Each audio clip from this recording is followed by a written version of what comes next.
Carbohydrates and Nutrition, Unit 9, Martha Olson. The outline for our PowerPoint today is looking at the digestion of carbs, the effect of glucose on the brain, the different types of fiber, and ending with some case studies and scenarios. Salivary amylase is from the mouth.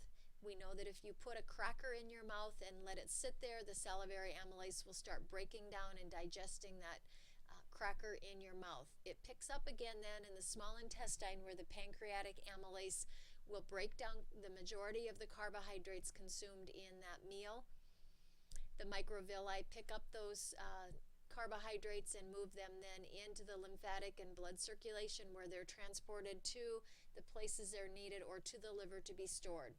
Bacteria are the result, intestinal bacteria result from the digestion of carbohydrates, and the alpha bonds break down the starch with the beta bonds breaking down the cellulose.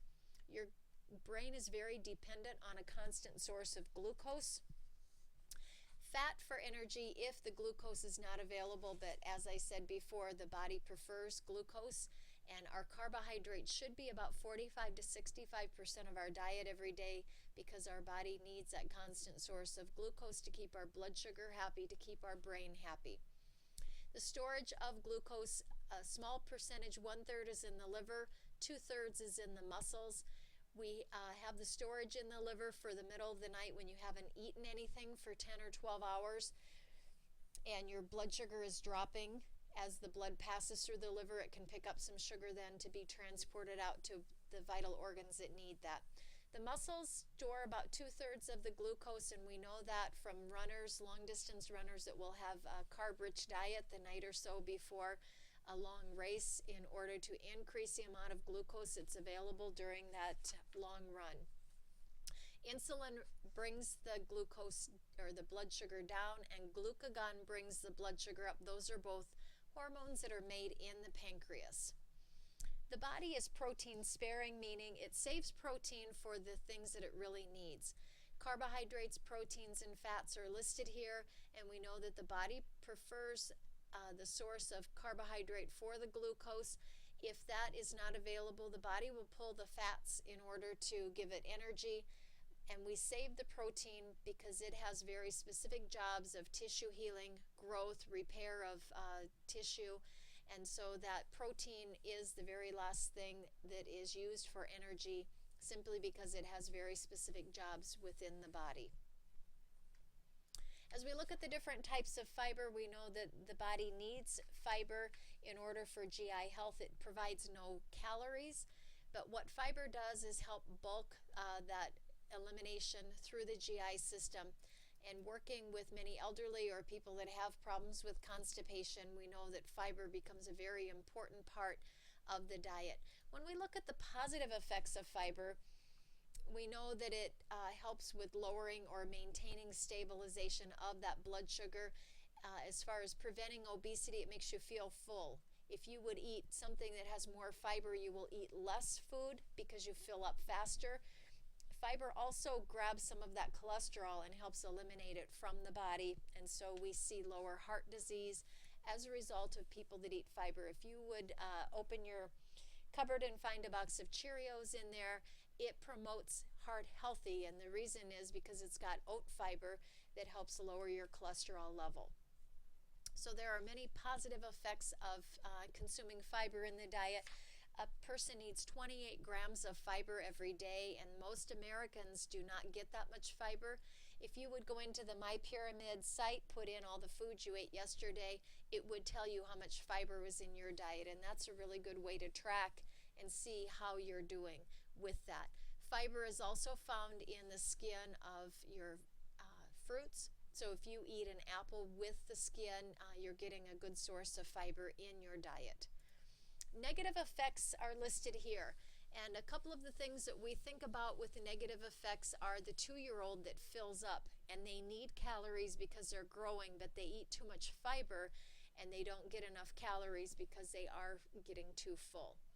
An 86-year-old perhaps would be taking medications that fiber would grab onto the medications and cause them to be eliminated instead of used by the body. So we have to be very careful.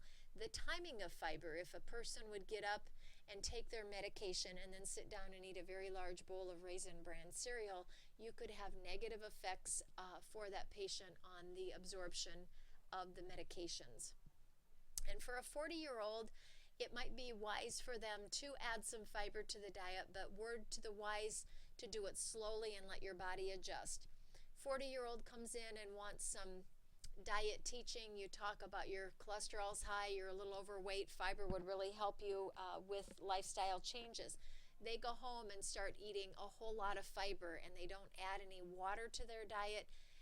Their GI system is going to revolt and they will have a lot of bloating and constipation as a result of that. Fiber needs to be added into the diet slowly to allow the GI system to adjust, and also add water so that as that fiber forms the bulk, it has a way to be eliminated from the GI system. Fiber also helps with diabetes. As we look at the three types of diabetes, type 1 is only about 10% of your diabetics. Type 1 diabetes is more of the roller coaster because they have highs and lows with taking insulin and controlling what they eat. They also have more long-term complications. A type 1 diabetic is not necessarily overweight or old. A type 1 is many of your younger people, your children that are diabetics. Type 2, we are seeing in younger and younger people all the time. The rise of diabetes in the type 2 has been dramatic, and a lot of that is attributed to inactivity and obesity within our society. Type 2 is very much hereditary. You can go down through family trees and see a lot of diabetics. Controlling that, knowing you have family history of type 2 diabetes is important so you can be checked and making lifestyle changes to help prevent getting type 2 diabetes. There are some people with a diagnosis of type 2 diabetes that lose weight, start exercising, and the diabetes will kind of minimize or go away for them, which is a very good thing. And then gestational is during pregnancy. The stress of the pregnancy on that pancreas to make enough insulin for both mother and baby often stresses too much, and the woman after delivery of that baby then oftentimes will go back to being non-diabetic. However, that woman has about a 60 to 70% chance of being a type 2 diabetic later in life, and so she needs to be educated on that and watched for that as well. And it just is a sign that maybe that pancreas doesn't kick out as much insulin, or there is an inherited weakness to that. So our case study involves Sandy, who's been having some constipation. She knows she needs more fiber in her diet. She always consumes cereal for her breakfast in the morning. And when we look at the cereals listed on the next slide, we want to encourage Sandy to get the most fiber per serving in the cereal that she chooses. So if Sandy increases her fiber content, we know that she also needs to increase the water in her diet as well. So in looking at this, we know that the Cinna cluster Raisin Bran is probably the best choice here because it has 7 grams per serving.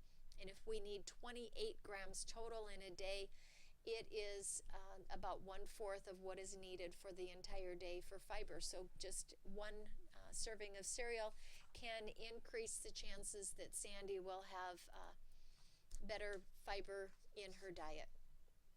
When we look at the first two ingredients on a cereal, we look for words like whole grain, bran, whole wheat, whole grain wheat. Those are indicators that it's probably going to be a good fiber source for that person. And I've talked about oatmeal already. As we look at oatmeal, it is a good source of our soluble fiber, and it does help lower cholesterol. And we're seeing that oatmeal fiber being promoted in many of the commercials for their products.